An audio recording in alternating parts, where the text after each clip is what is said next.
after all is said, what is done?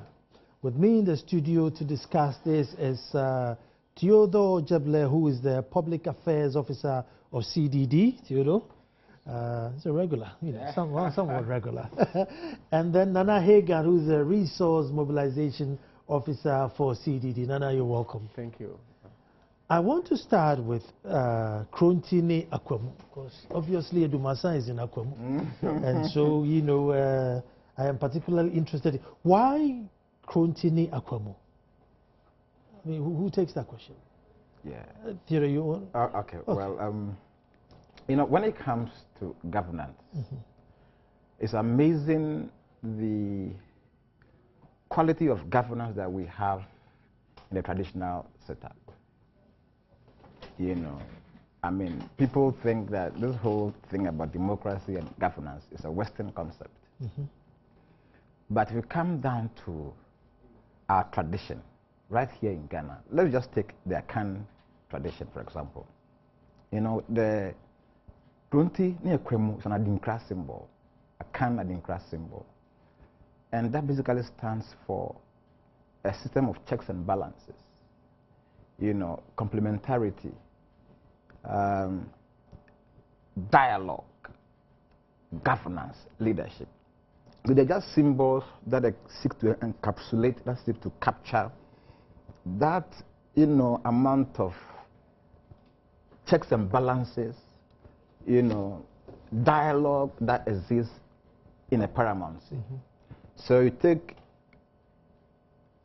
the Akan traditional system, for example. You have the chief, you have his elders, you have the Kronti, you have the Akwemu. So the Kronti acts as a check on the Akwemu, on the power of the Akwemu. And then the Akwemu also acts as a check on the Kronti. There is a system of checks and balances right there in our traditional, you know, setup. So it's so rich that we thought that for such a lecture that we have, we want to go back to our roots and bring out symbols that represent what we do here in Africa, or if you like, here in Ghana. Is the danger I see is that anytime you try to preach anything Ghanaian, anything tradition, anything black or African, the majority of people say, no, that is archaic, that is heathenism, that, you know, we want things that are more, you know, westernized. That's unfortunate, because if you look at our state symbols, for example, let's go to Parliament. Look at the official staff, you know, that leads the Speaker to his office. Look at the insignia and the symbols that it depicts. Those are traditional symbols. You know, look at our national emblem with the eagle, freedom of justice. These are mainly traditional concepts, and they all have their meaning. So if right from our own culture we're able to identify with democracy to this level, where instead of just towing what we receive from the West, we are able to identify local insignia, local emblems that capture the essence of checks and balances in our system, that means that we are rich. In fact, let's go back even to history. Kwame Nkrumah, you know how he got that name, Osajifo? Osajifo, that title, is a traditional, you know, concept. And so, and of course, back to Parliament, and then the drums, you know, the drums that they beat, the sounding of the drums, the traditionalness of the Ghanaian. So it's sad for us to think that anything that is African or that is Ghanaian is a disaster. On the contrary, we have rich symbols, rich emblems, you know, rich insignia in Ghana that depicts our Ghanaianness, who we are. Nana, I mean, resource person, I'm sure you go out a lot, so you meet you meet all these things. But anything that we do, mainly Ghanaian, becomes more ceremonial rather than the belief and the passion that you know Theodore is talking about. Oh, it's ceremonial. Let's just drum because they are coming, not because we truly believe in it. And education, obviously takes us away from us. Christianity takes us away from us. And so we sort of turn against each other. I don't know if during your resource you find that.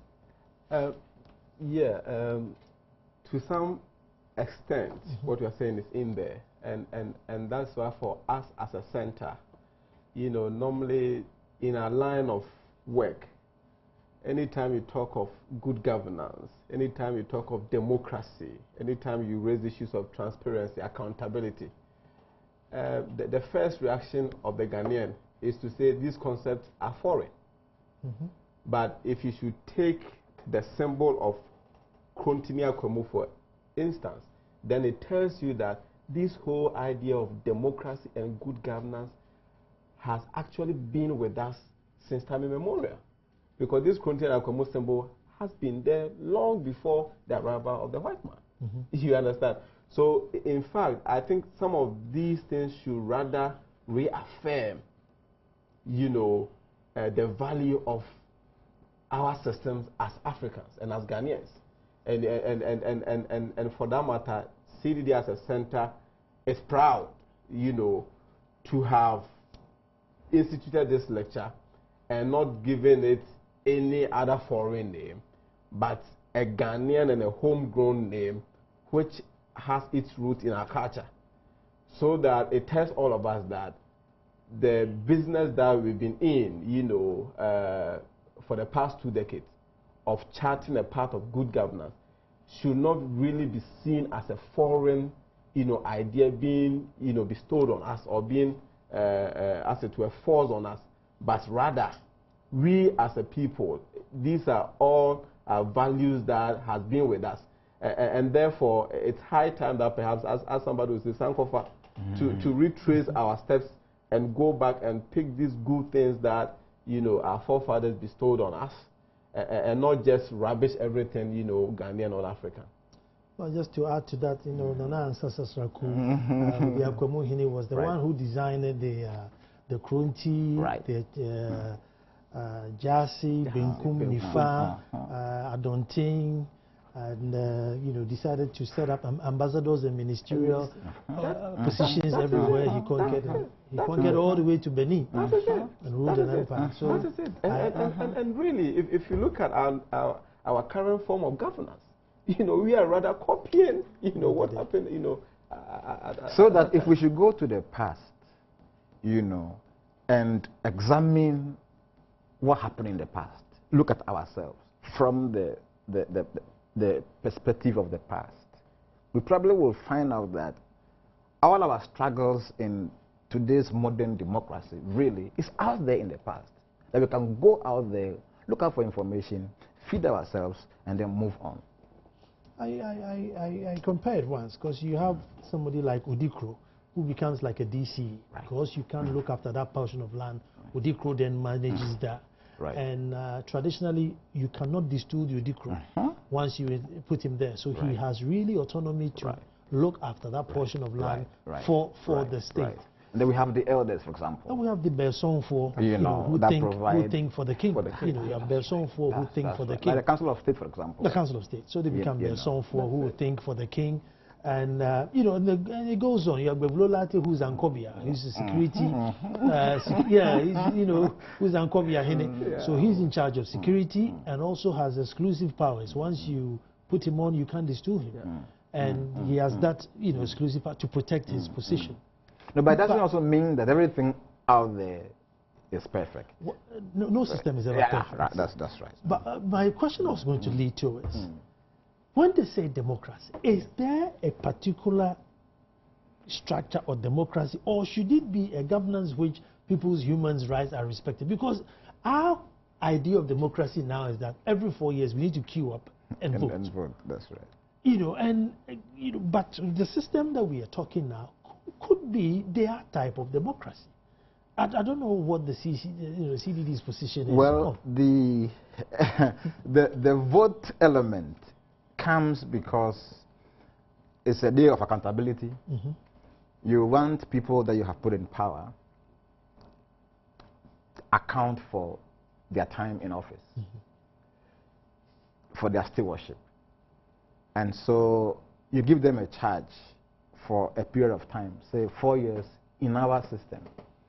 And within that 4 years, at least they should have done or have shown evidence that they were able to do what they promised they were going to do. So that it is not, a forever thing. It's not something that you put them into office and they stay there forever. There should be some time frame within which you can actually measure what they have done against what they said they were going to do. So if you look at it that way, then you will say that when the people agree on a set time within which they will then vote, okay, to, if you like, pass either a vote of confidence or no confidence on the leadership, then it's acceptable. So by all means, there should be some time frame which we can all identify with and say that, well, this time frame is realistic. It's good enough time for you to do what you told us you were going to do. So that, the tension and the pressure of, military coup d'etats coming in to, truncate the system will not happen, because there's a time frame. You know that if you're in a position, a time will come when you too, will have the chance to taste, to bite the cake a little. So it's not like you are shut out in the doldrums forever and that you will not have the chance to also come up. So that arrangement between the people themselves, that is what we think is good for us, for our development, for our governance, then becomes, what we go by. Now, let me bring you here. This 4-year thing. I mean, have we chosen 4 years because America has chosen 4 years, or have we really examined ourselves and think that, oh yeah, 4 years is good enough time to make any development, considering the cost it takes an individual to come into power? And you and I know it's not free. It's not Father Christmas.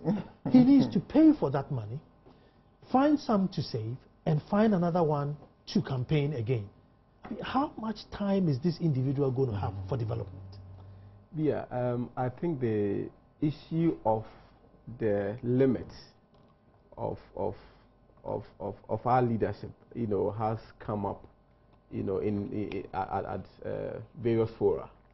People have proposed 5 years, people have proposed 7 years, but I think that perhaps, like you said, maybe you copy from the Americans. I mean, American system is perhaps in vogue, and at the time that we decided to chart this path, I mean, they were the ideal system, and almost every country was trying to, as it were, toe along that line, and we have so captured it even in our constitution, and therefore perhaps the issue of the time frame. If you look at the various things that you alluded to, perhaps a bit longer period would have helped us. I mean, really, because if you look at, like you said, even the investment involved, in carrying out elections, people even think that perhaps then we should even have just a one term of, say, 7 years or 8 years, so that to save us the resources. But of course, others will also tell you that democracy is expensive, and therefore, so really, I think that we should allow the system, a bit more time, so that with time, all of us will come to appreciate as to whether or not we keep this system of 4 years tenure, or we can extend it. Maybe because Nana rules forever. Until death do us part. So you are thinking in terms of. But Nana, 4 years under a non-performing regime is like hell. It's a long period, to be robbed of what is rightly yours. 4 years. And mind you, I mean, you can make arguments for 5, 6, 7 years. But if I give you 4 years to govern, to implement all that you promised in your manifesto that you were going to achieve. And I don't see the signs after 4 years. Why should I give you extra time? Theodore, not when you've charged the guy millions and millions of dollars for the office, and you know that that millions of dollars, either he has to pay himself or the people who sponsored him. And then he needs more millions to campaign again, and he needs a few to save for him and his wife. I mean, unless we deny these facts, but these are the true facts. Look at the posters and the driving up and down of the country. It costs money, which hopefully when he gets power, he needs to go and pay back wherever he gets the money from. Yeah. He needs another one to campaign again 4 years, and he needs some to save for him and his wife. So where is the time? But they are not complaining because they know how to make the money. They won't complain. You see, but then for us, that is the detriment. Because I say that if after 20 years there hasn't been change, there can be change. I mean, Dubai, 20 years, Singapore, almost every country you can say did it within the 20-year frame. They moved from zero to hero. But we seem to have gone back where we have less teachers now, we have less schools now, we have less water now, we have less electricity now. So in anything that we have 20 years ago, if you look at population to utilities, we've gone back. Yeah, that probably could be attributed to lack of planning, lack of adequate management of our resources, than the fact that the time is limited. It comes, the lack of planning is due to, you don't get enough time to plan. After two-term office, 8 years, if you look at, from 1992, President Rawlings did 2 years. He went away. President Kufuor came and did 2 years. 2 terms. Did 2 terms. So it's like if Ghanaians see that you are showing signs of performance, chances are that they may reward you with another term. They will not truncate it. And I think that, to be cautious in these matters is the best way forward. If you give somebody 8-year term, rule for 8 years, and he comes and he's autocratic, and he's non-developmental, he comes to amass wealth at the expense of, 8 years, we'll probably be calling for, some unofficial intervention in the state of affairs. The reason why I'm saying this is that you can give a longer term with a clause to truncate their business, but what then happens is once we elect a governor, he can come in and say, I've done a project which will mature in 16 years. By the time he goes up and down the country, they will stone him. He has to do things like borehole and 6 classroom block and street lights so that the people can see that, oh yeah, he did the road. And those things don't bring true development. No, the challenge we have really is that our checks and balances are not working. All right? Parliament is supposed to act as a check on the executive. But our parliament, if you look at some of the way they conduct business, some of the legislation guiding how they work, it's so limiting. Not only that, most of them who are supposed to be really checking on the powers of the government are in government themselves. So when it comes to Krontini Akwemu, checks and balances, that regime is dead. And so because of that, the government have its own way to do whatever they want. Checks and balances are dead. If we had a system that is effective in checks and balances, a system that promotes or that, if you like, encourages parliamentarians to initiate bills, that probably can even accrue some amount of money to the bill. Now they can't even do that because they are not allowed to do that. So if we had a system that is that effective at ensuring that every dime we have, every peso is spent properly and accounted for, we probably wouldn't be talking about what we are saying now. So if you have a system that is so deficient in accountability, and then you say, let's do 8 years, let's do 10 years, let's do 15 years. By the time they do it and come back, the coffers will be dry. We are not at the stage where we're talking about 8 years, 9 years, a year, because our institutions are not functional. They're not effective. Look at Shraj, for example. They've been resource-starved over and over and over again. Governments come and go, they leave them resource-starved. you know, and they're unable to play the role they have to play. And it's because they're supposed to be the ones who should be ensuring that corruption and stuff like that are sorted out. They are resource starved.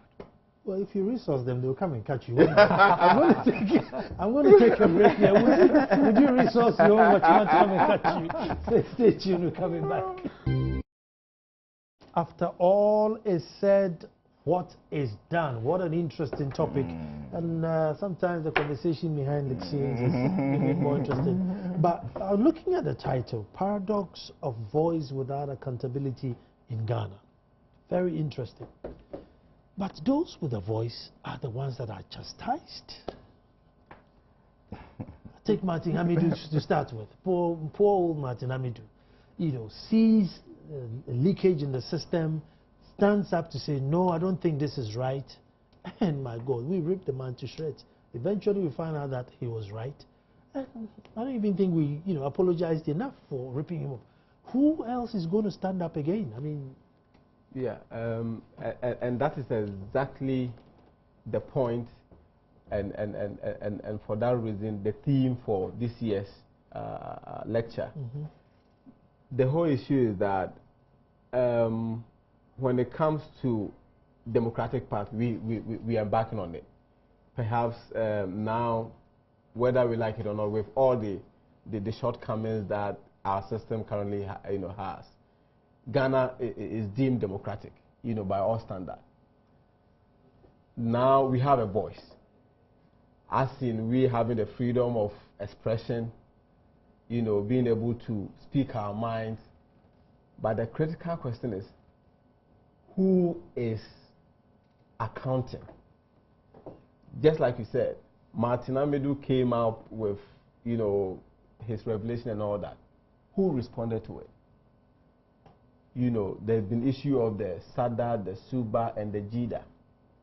Manasseh Azuri and the rest have come up with concrete evidence. You can talk of the ANAS. So when it comes to the voice, it is out there. But what of the question of accountability? Is this voice eliciting the kind of response that it's supposed to, receive from state actors and people who hold state power? And for me, that is the biggest question.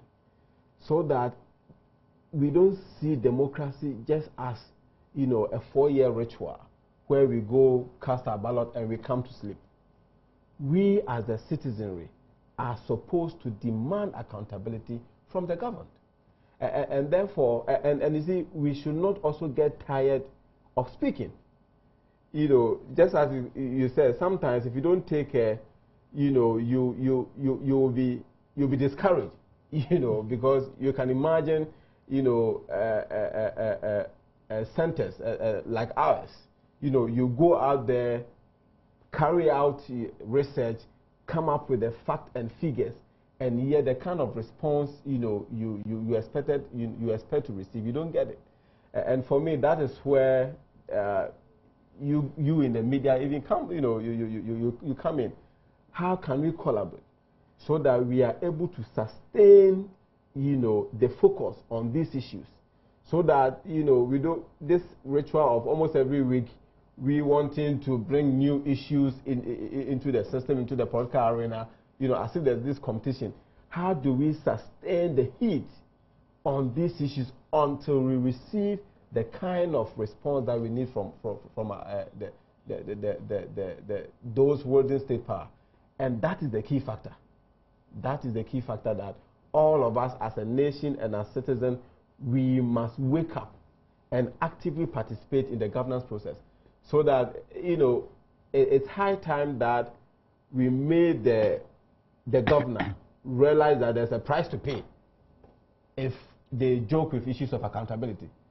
So that it should not be, a system as though whether I do the right thing or not, it's a business as usual. If we do that, then, like somebody said, power corrupts, and absolute power corrupts absolutely.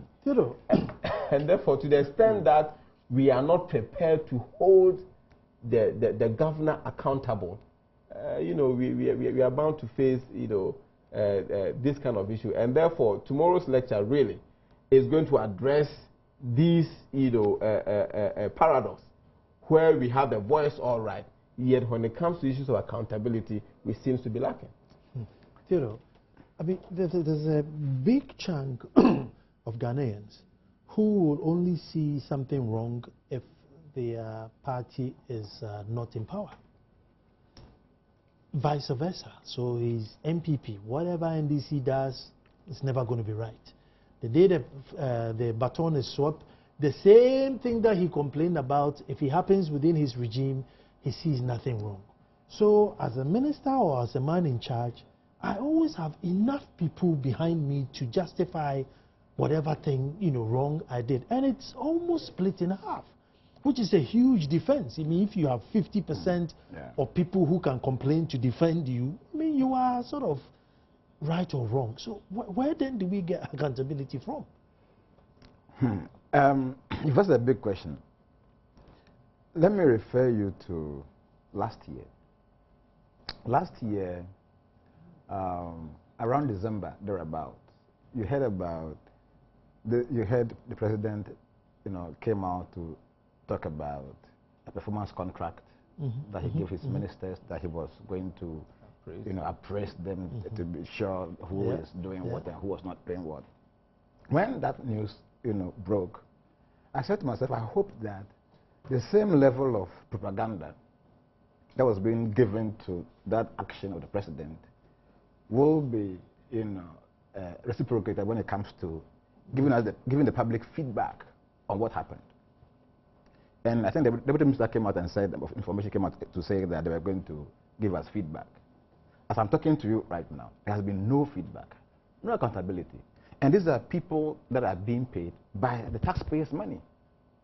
We have no idea who did what, how it was done, who mismanaged money, how they mismanaged it. We have no idea. Let's go back to the different scandals that we have had over the years. Scandal of this, scandal of that, scandal of this. Just take the issue of... There's even a newspaper called Scandal. I mean, there's so much scandal that somebody can set up a paper out of it. Make a big business out of it. Take the fire, the fire issue. Markets being burnt, offices being burnt, almost every time. What has been the way forward? So yes, like he said earlier on, we have the voice. But is the voice the end of democracy? We have the voice. So if you go to town with the voice and yet you don't get the end result of the voice, what is the essence of the voice? So the question you ask as to 50% of people supporting this party, under 50 that party. So because of that, well, that is a challenge. But you see, we should come to a point where that should take public education to achieve that. We should come to a point where we can say to ourselves that it's Ghana first. It's this nation first. It's not who I support or who I don't support. It's about who is doing what is right, who is going by what will bring development to this country. That's what we should be heading towards. And that is why we need to go back to our educational program and begin to conscientize our children way back from school, so that the incremental development, can take place systematically like that. If we wait until they probably get into government before they say be patriotic, learn to put Ghana first, we'll have lost the battle. Yeah. We'll have lost the battle. I mean, it's a very good point that you made. But it takes me back to, then what do we need all these multi-party business for? What ideologies are they going to bring? We all, at the moment, we're not going to go to the moon. We're not going to go to space. We're not doing anything. All we need is basics. Chips compound, pipe-borne water, electricity, schools, 6 classroom blocks. So what do we need all these parties with ideology for? This is all we need. We don't need anything fantastic. So well the parties have critical relevance in our democratic governance. Critical. Number one, the parties are the pool from which we get our leadership. All the leaders we have since independence, Kwame Nkrumah, named them Kebuzia, Hilary Man, Dr. Hilary Man, apart from the military, interregnum that came up briefly, and then we went back to democracy. All the leaders have come by way of political parties. So they've acted like a pool from which we get the ruling class or the ruling elite, for example. Now, apart from that, because of the party policies we have in Ghana, response to elections has risen tremendously. From the point where you had 50% turnout of elections, or even less than that, to the last election, that zoomed to 80 plus turnout. In other words, the political parties have been able to generate interest in multi-party politics to the point where most Ghanaians are beginning to be politically alive and savvy, for that matter. Is it because of lack of utilities? That's why, I mean, if you lived in an advanced country, you don't know who the DC or the mayor is, or even if you knew, you're not too concerned because you have your school, you have your job, your gas comes, your water comes, and therefore, but with us it's because you have to know him just in case, there's a pothole in the road, you can go find him. I mean, could that be? Yeah, I think that the question as to whether or not the multi-party democracy is the way forward to go, there's no question about it. I mean, that is the best way for us. Our research has endorsed that. As a nation, is the best way for us to go. Yeah, but of course, the issue you're talking to relates to the high nature, the high clientelism that we have in our society. The high level of patronage, the political patronage that we have in our system. You were complaining about, almost half of the population being for NDC and half for MPP, and therefore, at every point in time, you have the only half complaining and the only half supporting. That is the kind of system that we have built around our democracy, where there's high patronage, and therefore, once your party is in power, then of course, you stand to gain, and therefore, you keep quiet. When the tables turn, then you start to cry. So we need not throw away the baby with the bathwater, with the water. Yeah.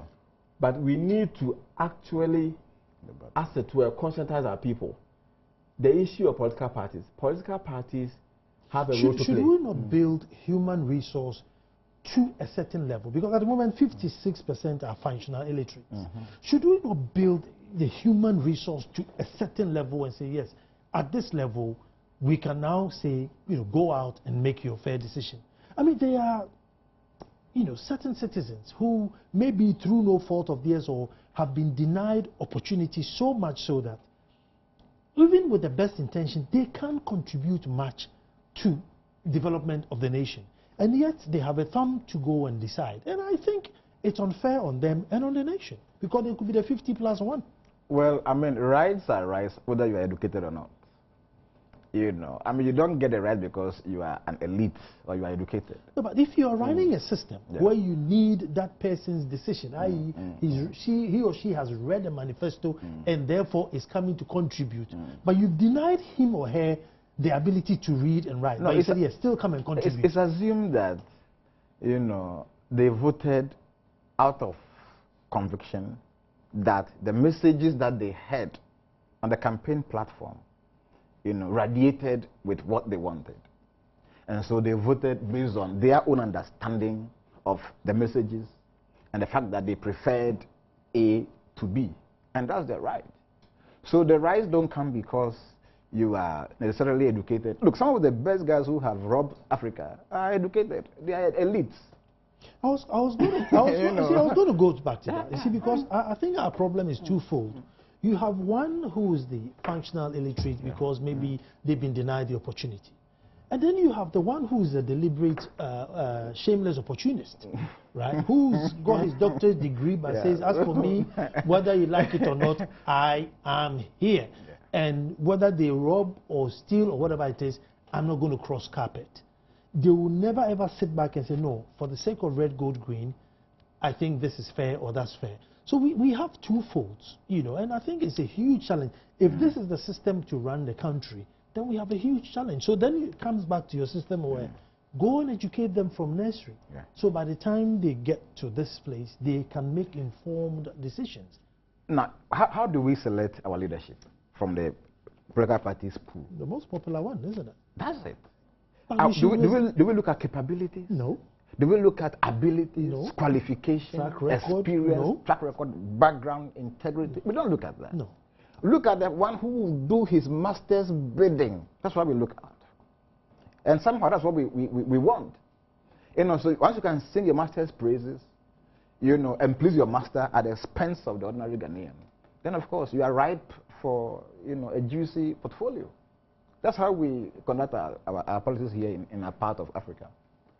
Again, and that must change. Again, exactly. So what I'm saying is that if the state had been on for the thinkers, why don't we have a system and improved, have like an educational revolution and raise education standard? I mean, if 56% are functional literacy, it's an indictment on us as a state. So raise that level, reduce it to maybe only 6%, and then throw the decision back to them. But to deny them and then give them this complex system to choose from, I think we are all doing ourselves a disservice. Go ahead. Well, you know, whilst it's important that we educate our populace, there's no two ways about it. But of course, we should also not think that the illiterate, in quotes, as in people who haven't had formal education, you know, cannot make good decisions. And I think if you look at the trend, of course, we are not moving as fast as we should be. But if you look at the voter dynamics and the voter behavior of the populace, it tells you that more and more the Ghanaian voter is becoming sophisticated. More and more politicians can no longer take the Ghanaian electorate for a ride, be they educated or not. Of course, the ignorance, you know, side is there, where it also impedes on the quality of decisions and choices that we make at the polls and all that. But that is where institutions such as ours, and for that matter the media, that's where our work comes in. How do we get these uninformed populace informed so that they can make the right decisions and the right choices? You understand? So, you know, it's a process, really. It's a process. And that's where all of us must not get tired that we are not getting, you know, the kind of result that we want to get or we want to receive in the quickest time. But we should still continue, you know, with this public education, you know, of the population, be they educated or not educated, so that at the end of the day we can make the right decisions when it comes to choosing our leaders. I'm going to take a break, and then when I come back, picture this scenario where, you know, you sat in your village somewhere and you turn on your radio, and then the MPP guy comes in and says the economy is in a complete crisis. The next hour, the NDC guy says, oh no, it's not a crisis, it's a challenge.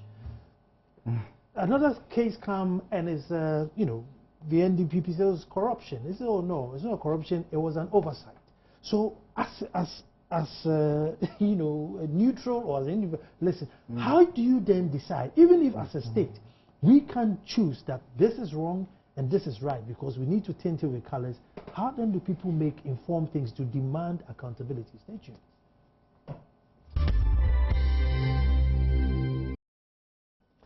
Well, so you are sat in a very remote area, you're trying to make a decision. And the news comes in and says the economy is in a crisis. And then the next person comes and says, no, no, no, it's not in a crisis, it's just a challenge. You know, it's like even information coming out is colored. It depends. If it's coming from an MPP, then it's free education now. It's coming from NDC, then it's progressive. So how do you even determine accountability from all these angles? Because even as a people, we can say this is black and is wrong, and this is white and is wrong, or this is blue and is wrong. Depending on who says it, then it's right or wrong. So how do we demand accountability? That is why the kind of work you are doing is critical.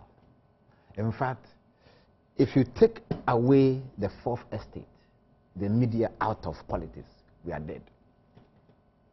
Because all the scandals came about by media discoveries, you know, and it is the kind of information that the media gives out that actually, you know, informs people about how to look at life, how to look at politics, what to believe, what not to believe. So indeed, you are at a very privileged position, you know, where you sit. And mind you, we began late, but it's not too late to begin the, you know, education from now. If we start it now, and it's intensive, we commit resources to it, believe me, in the next 5 years, things will change. Then we can actually see through them when they speak. And it's happening, because at least if you look at the electoral history of our country, there's evidence to show that if they think you're not performing, they vote you out. And that alone, at least, is good. You know, it takes too long to be voted out, but at least when the time comes, they'll kick you out. And that's their mandate. Tomorrow it's at the British Council? Yeah. Tomorrow, that's 29th. 29th For the of program April. will be repeated, so Good. 29th. 29th of April at 5:30 p.m. sharp. I forgot about the speaker. The speaker is Professor Kwame Kakari. That is the immediate past executive director of Media Foundation West Africa, and a former lecturer and head of. But he's still actually lecturing. He's lecturer, yeah, and former head of School of Communication Studies, University of Ghana, Lagos. And you know, if you know the history of journalism, you know, as you do, then Professor Kakari is one of the voices, you know, which has, you know, fought so hard to bring this kind of the media freedom and issues of free speech that we have today.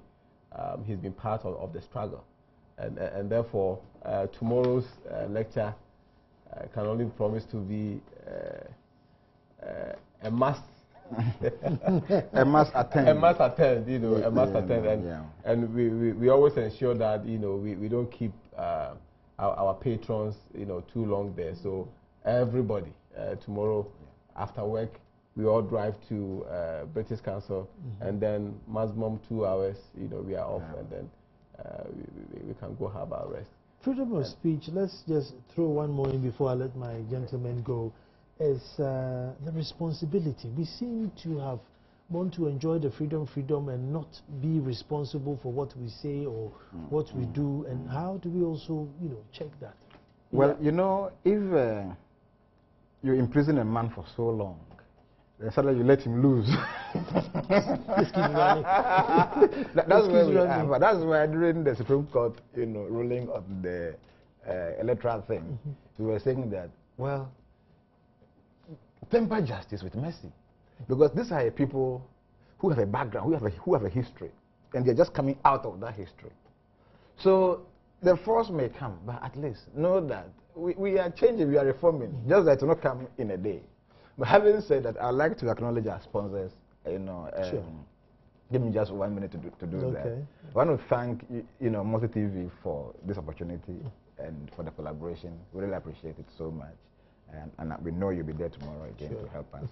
KPMG has been very helpful to us. And then FNF, the Norman Foundation, they have been very helpful to us, and want to acknowledge their support, thanking them for, you know, the sponsorship.